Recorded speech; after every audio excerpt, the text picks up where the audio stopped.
Hello, everybody. I just wanted to give you a quick rundown of how I made my most recent song. It's song 171. I'm calling it Vocal Dice, and this is the 19th of June. It is now 10 o'clock, 10 p.m., 10:01 p.m. Please give, if you haven't heard of this or you don't know why you're watching this, please go and check out my stuff on SADFAY.bandcamp.com and buy my music and all the rest. And you can support me and follow me on Instagram and YouTube and Facebook and all those things. So yeah, I got the most recent SADFAY the last two SADFAY songs, let's say.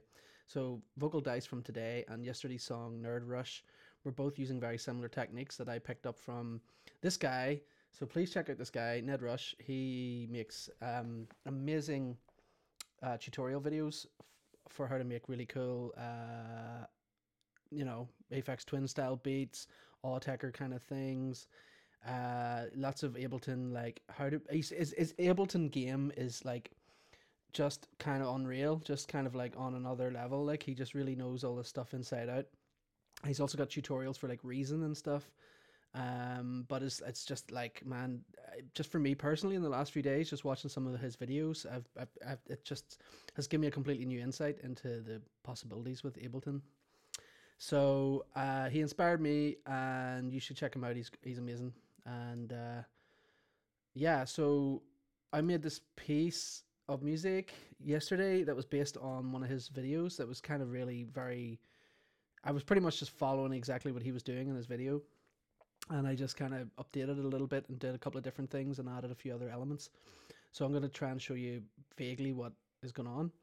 It's a little complicated for me. I'm not 100% sure what's going on, but I'll try and take you through it. So what essentially I think is going on is we're creating probability in Ableton using velocity, and to this MIDI device here can output random velocity values when you set this random to 64, and you set your out low to 64. I think basically what that means is this thing will output values between 0 and 128 velocity values for you. Every time it receives a note coming in, it'll output a different velocity between 1 and 28, 1 and 128, or 0 and 127 in terms of MIDI. But anyway, so the idea is this box here can output random velocities, and then you have to do a little bit of jiggery pokery to get it to convert those random velocity values into a MIDI effect rack that then chooses one of your chains. So you create a MIDI effect rack that contains, or like a drum rack that contains like 128 chains, and every one of these chains has a different velocity. So going from 0 right up to 127. So if you look over here, we're up at maximum 127, and if you scroll down, we're down here at 1. And the idea being that because this thing outputs random velocity, it'll pick a random chain every time you press a note on your keyboard, or you feed this thing a note. It's going to randomly select one of these chains for you, and that's basically how you sort of create randomization inside a object. So you can get it to choose random notes or random whatever. So this thing then, so basically what you're doing there is you're using a velocity object and this setup here in order to create randomness. Now, there are other ways to create randomness using Max for Live and things like that. There's also a random object inside, a random MIDI effect object inside Ableton, but this only outputs random notes, random MIDI notes, whereas the random velocity can kind of be converted. Once you've put it into this chain situation here, once you've got the velocity and this thing laid out like this, you are then a bit more free to use that randomness for whatever. And so in this case, I've got a sampler, and the sample inside the sampler is a vocal recording of myself singing one note. I just sang the note E over and over again. I can actually probably play the original recording briefly. Let's just have a quick listen. So this is what I put into the sampler originally. Just me singing a note. Can you hear that? Actually, maybe that's not playing back. It's not playing back. Hold on 1 second. Let me just. Yeah, I've actually pitched this down an octave, so let me just put it up to the original pitch. So it's just me singing in the note E.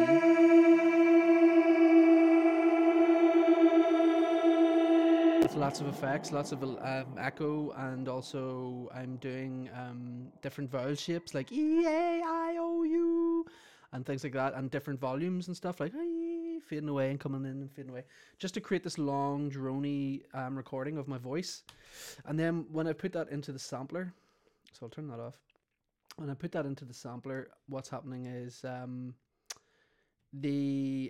so this velocity randomizer is playing a random chain, and those random chains are assigned to different keys. Different notes in the sampler. And I just realized I'm just really confusing myself now, because surely I can just put random notes into this instead of using the velocity thing. But anyway, I've probably like reverse engineered this a little bit and then made it more complicated than it needed to be, because I could probably just have put a random MIDI note object in front of this sampler and choose some random notes. But instead, I did do that anyway. I did do this random note thing here and then a scale to force it into this particular set of notes so that it was more sort of melodic. But I see, I don't even know what I've done anymore. let's just see it in action and see what happens. I'm going to turn some stuff off here, so turn off these effects. So as you can hear, we're getting some randomness happening, some random vocal tones. I'm just going to solo this particular object. Here we go, solo this one. So you can see these notes being triggered up here along the little piano roll on this instrument.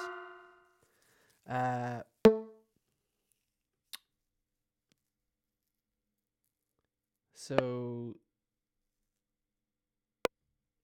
the velocity, so the random velocity that's coming in is changing the sample offset. Okay, so if you go into the MIDI page of your sampler, you go to velocity and set this. You can assign velocity to all sorts of different things here, but in this case it's sample offset and it's set up to 100%. So in the sample, when you look at the sample, you can see the little red line here is triggering in random places. And that's what the velocity, that's what the randomness of the velocity. So all that stuff we set up here with this velocity thing here, and it doing the whole random selection of chains, that basically translates to it's randomly selecting different starting points of the sample. So you can see it jumping about there every time every time it presses a note, it jumps to a different part of the sample. And then there's some further manipulation with that, where we've hold on, maybe I didn't use it. So I've created several of these. We'll come back to that in a minute. But yes, there's further manipulation of the sound via some filtering and some. They're using the actual envelope here. You can hear some of the notes are playing for longer. You know, they're going fading out for longer, whereas other ones are very, very short. And again, that's the velocity is the velocity is being assigned to time in our envelope here. So that means that it's basically like the higher the velocity, the longer the note will sound for, because this is sort of this here, like decay and release time is relative to this time. So if I put this to 0, I believe these two will just these will always have these values. But if I put this to 100, that means that any velocity coming in, the variations in velocity will change the length of the decay and the release relative to this value here. So that's how we're getting these different random sort of, you know, the length of these vocal chunks that you're hearing are changing. Okay, and then what happened is I created the random note selection, so it would have different pitches. And then that's being fed through the scale object, which is assigned to a specific scale to keep everything in a certain key and a certain sort of scale. This scale was kind of taken from the Ned Rush video as well, because I don't even know how this thing works really, to be honest. This scale object, I'm still figuring that out. Next time I do one of these videos, I am gonna figure it out, because it's something to do with you know, these are the black keys and these are the white keys on the scale object, and you're picking which I can't even bother trying to explain something that I don't really even understand myself, but I know that you're basically restricting whenever random notes are coming in, they're being forced to play one of these notes in the scale is basically what's going on. So anything that's not highlighted here, it won't ever play those notes. So you're forcing it into playing in a certain scale. Anyway, I created multiple copies of this thing then. So basically, this is a drum rack with, as you can see, there's 7 samples here, but 2 of these samples are from yesterday's song, so these 2 are kind of irrelevant in this particular case. But these other 5, these are all vocal samples, so every one of these is made up of this vocal sound. So as you can hear, I'm just going to solo different ones. So I'm soloing this one. This is more a glide. It's called a glide vocal because what I did was I set up a portamento effect. Set like the portamento to be like 200 milliseconds, and what I also had to do was change the note length so that the notes are longer, and that way they overlap, because the only way to trigger the portamento is to get the MIDI notes to overlap. So that's what I did for this particular version of the vocal thing. I created a little glidiness, so we had a wee bit of in fact, I can sort of mess around with. Let's go into the glide patch here and see. Yeah, so if I put these notes closer together, you'll hear more of the slide thing happening. Oh, didn't mean to do that. What do you hear? What do you hear? What do you hear? It's only randomly selecting these things now. Yeah, so you hear that. So that's the glide thing. And then the second one was just more like a normal tone thing. You already heard that anyway. This was just more about why is it not playing now? I don't know. It's too over my head to figure out what's going on now. Yeah, I've done something wrong here. Maybe it's not in the. Have I taken it out of this? Yeah, it's supposed to be in here, I think, isn't it? Yeah, there we go.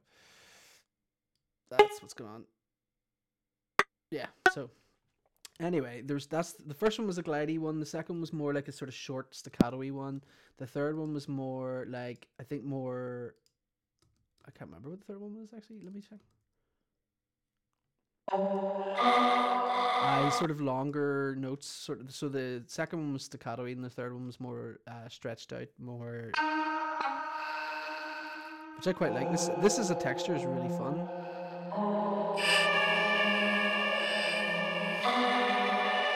It just sounds so eerie and freaky and like kind of. It's a really interesting texture, but it's all based on this recording that I showed you at the start there. It's all based on this vocal recording, and we're getting all these interesting, lovely textures out of it. And then the fourth one here is called bass vocal. So basically, I just constrained everything in the random over here with all the randomness. I constrained it all to be within a very, and I tuned it down basically so that it was just more bassy and more sort of in a lower range of notes. So I changed the root note down to C5 rather than C3, so it's 2 octaves lower than everything else. So just to basically get some low notes happening. And I also made this more in this patch here, in this clip in Ableton, I put more notes in, so you can just see there's like 16th crotchet notes instead of quarter notes or 8th notes or whatever, so it's a little bit more pulse, a bit more of a pulse going on with the bass part, which sounds quite nice. I really like that. That's vocals as well. It's really hard to believe it's vocals. It's got this lovely synthesized kind of sound, but I put some filtering stuff happening. Part of the reason it's got that nice bassy synth sound is because of this filter business going on here. There's a bit of resonance to make it a little bit more snappy and squelchy, I suppose. So if I turn that down,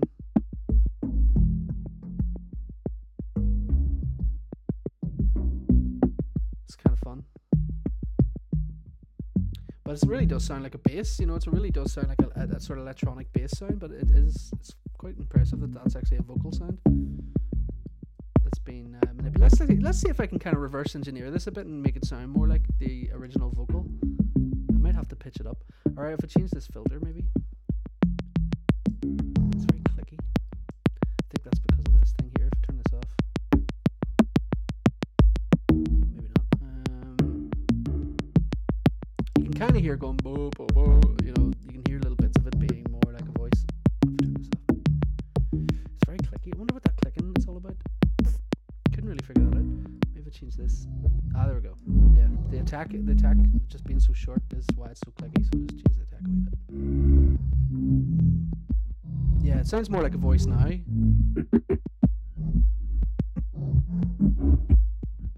So yeah, anyway. But yeah, I mean, even if I let you hear that, you can hear that that's a voice, right? But if I change the pitch of the sample, it'll make it even more obvious. So if I pitch it up again.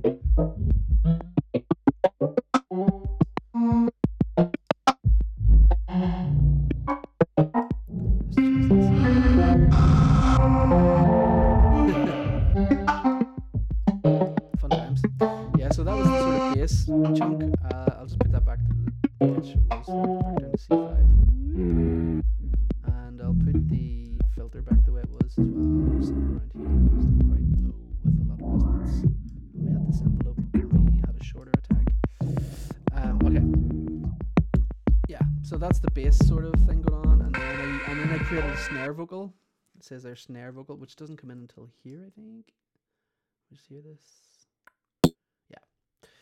So basically, I was like, how am I going to get this vocal sound to sound like a snare sound? So what I did was I put like reduction. I basically downsampled it so it would sound a bit grittier, and add some of this sort of gritty digital harmonics, just to make it sound more like a hit, like a more percussive thing. And then I played around with the attack a little bit, made it shorter. Made it much shorter, but I still left in this randomness of the duration so that the snares would actually sound nice and varied over time. And then there's also the random note selection as well, so we've got different pitches.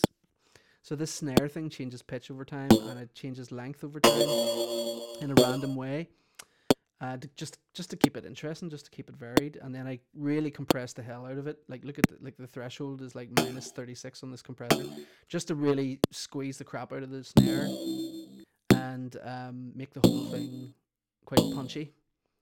But yeah, so let's listen to all that in one go then. If I unsort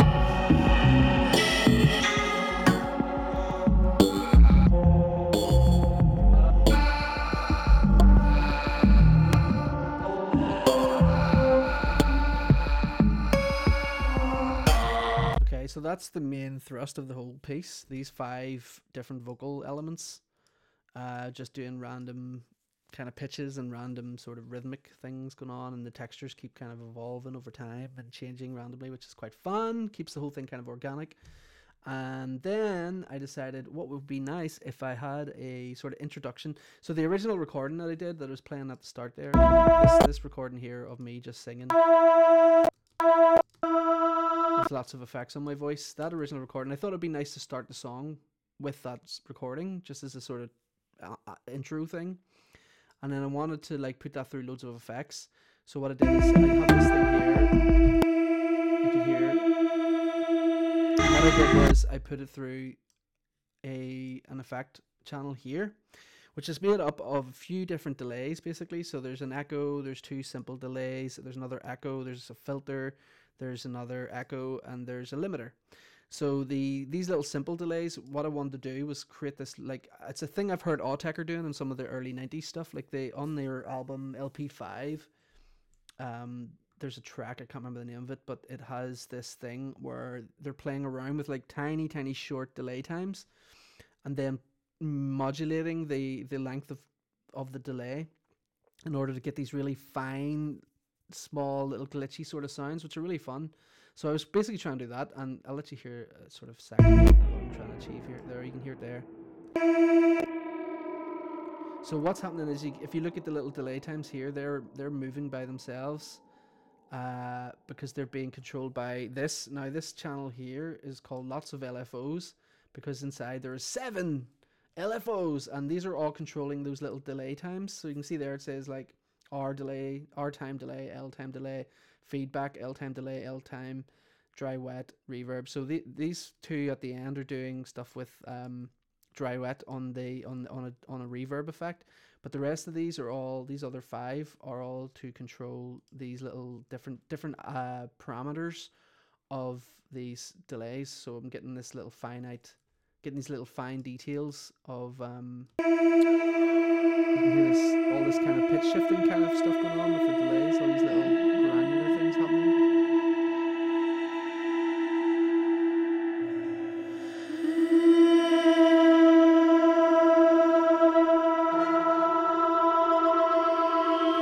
Can I just listen to this? Yeah, I can. So if I just listen to the effects on their own, it's quite fun. There's quite a lot going on there. I kind of I really liked what was going on with the simple delay and the echo, and then I thought, well, you know, it might be nice to just give it another little layer of depth by putting another echo on, and this echo is doing this kind of nice modulation thing where it sort of slips into a different pitch every now and again in this kind of, yeah, there you just heard it, just going woo. It's doing this nice resonant little shift every now and again. So that's those effects. Then I also put a reverb and some phaser and reverb onto this other thing. So that's basically it. So well, in summary there, we've got one track that has these 5 vocal elements that create the whole rhythm and the whole sort of texture of the song. In this other channel, we've got the sort of just an ambient vocal take that's going through loads of effects, and I only really use this in little bits of the song. I kind of automated. I just kind of faded this send level up and down to send that recording through the effects at various points in the song. So I just kind of did this manually, just to add a little bit more ambience or a little bit more atmosphere at certain points. And the other element then, final element of the whole piece really, was this thing, ARP vocal. And what I did was basically record myself going ba, be, ba, bo, ba, you know, just saying the word ba or be in different ways. Again, like the previous recording, just like different mouth shapes, but this time with be, with like percussive, trying to get this percussive sound. Vocal sound. I don't think I actually have the recording anymore. I think I deleted the recording after I put it into the sampler. You'd be able to see it in the sampler anyway, so there it is there. I wonder, can I drag that out again? Are you allowed to do that in Ableton? Maybe not. Oh, actually yes, because it'll tell you the name of the file. No, I think you have to convert this to a sampler in order to do that, yeah, which I'm not going to do because I don't want to mess around with it too much. But basically, it'll be in here. If I go into recorded, it'll probably be the last thing I recorded, actually. Oh, no, maybe not. Or is this the actual song? Yeah, that's the actual song. Yeah, that's take 1 of the actual song. This might be it here, actually. Yeah. So you can hear me going ba ba be bo ba bo and all that. And what I was doing was I was saying ba ba be bo ba in time with the click. So I just set the click so that when I sliced that up, I then took that recording and sliced it up, and I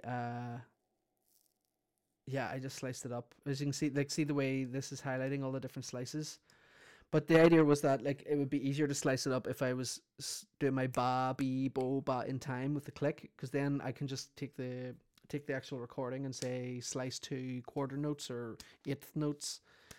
In this case, it was quarter notes, so it's easier then to get slices that are in the right place, you know, that are on the, rather than doing transient. Because the other option is to say slice to transients, but the transients are very, very subtle in this. You know, they're very quiet. And I also find that Ableton's a wee bit buggy with that sometimes. When you say slice to transients, it kind of misses the transient points a little bit sometimes, not always, but by doing it to a click, it meant that by me singing to a click, it meant slicing it up to in quarter notes was a little more accurate. So I had about, I think it was 40 samples. Yeah, I had 40 slices of ba, ba, be, ba, bo, and the first 4 were just me going... getting ready to breathe in and record myself. So from slice 5 to 40, there was actually me going ba bo be ba bo. But what I did then was I copied that. I took the list of samples, and then I dragged and dropped it, so I had double that. Basically to make it easier for this randomizer to select notes. So if we watch what's going on when this is playing back, you can see over here the notes the randomizer is selecting. So the random MIDI object is selecting these notes here, which are all different slices of ba ba be ba ba ba bo. So basically what I wanted to do there was create this kind of like arpeggiated vocal thing that was a little bit more rhythmic and staccato-y compared to the more tonal stuff that was happening over here. I wanted this to be a little bit more snappy, and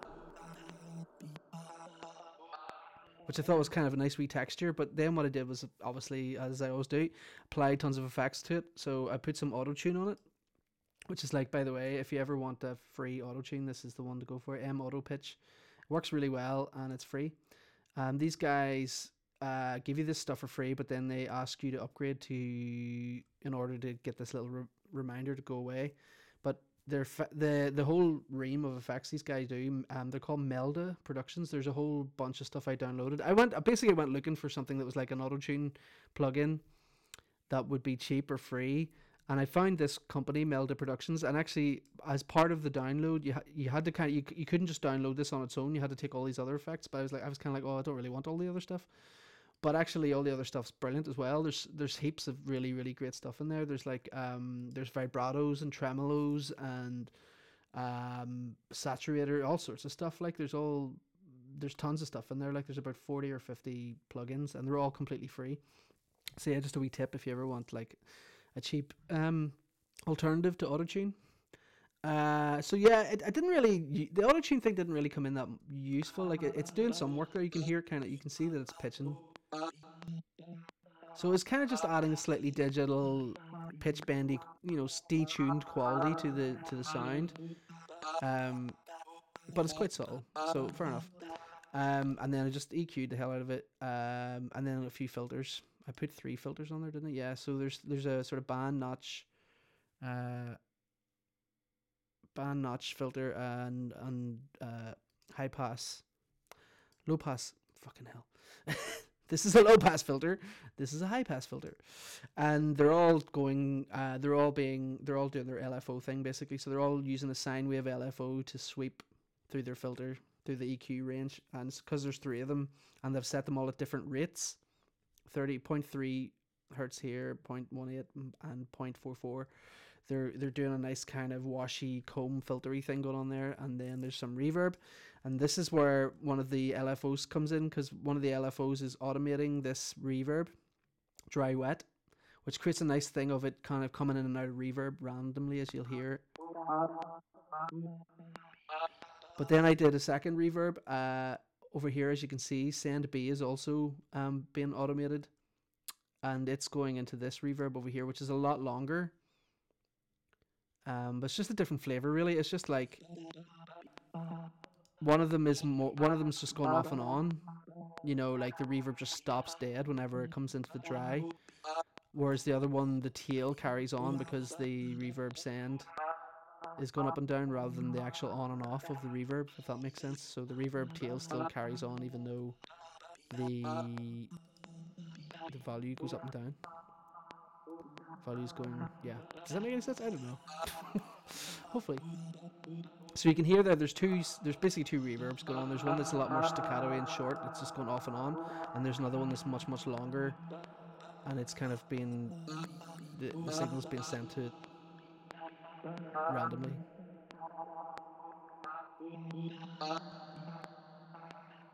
So yeah, it just gives the texture a little bit more life, or a little bit more ambience and interest. And that's it. That's the whole song. Other than that, I stuck a drum bus on top of this track, which is the 5 main elements. I stuck a drum bus on there just to kind of make it a bit more, just to pull it all together, really. And then I did some nice. I put an Ultramax limiter on the end of the whole thing and put that to -5 just to crush the overall level down a bit to get everything nice and loud. And then I put a wee bit of Aural Exciter on there. These are 2 Waves plugins, by the way, the classic Waves stuff. So yeah, these are pretty decent. And that was it. That was all the mastering I kind of did. I didn't have to really mess around with levels too much because there's so little kind of going on in terms of the number of things. There's 5 elements. There's 6 elements. Well, 7. Well, maybe 8. If you start including all the effects as elements, independent elements, which I suppose you could in a way, then there's about 8 things going on, I suppose, at any one. The most activity happening at any one time is like 8 different parts, I suppose. But really, it's kind of just 3 parts. It's like a vocal recording that's being manipulated in various ways, and then another vocal recording, and this original vocal recording. So in a way, it's just all one element. It's just all vocals. It's all just vocals being manipulated in various ways.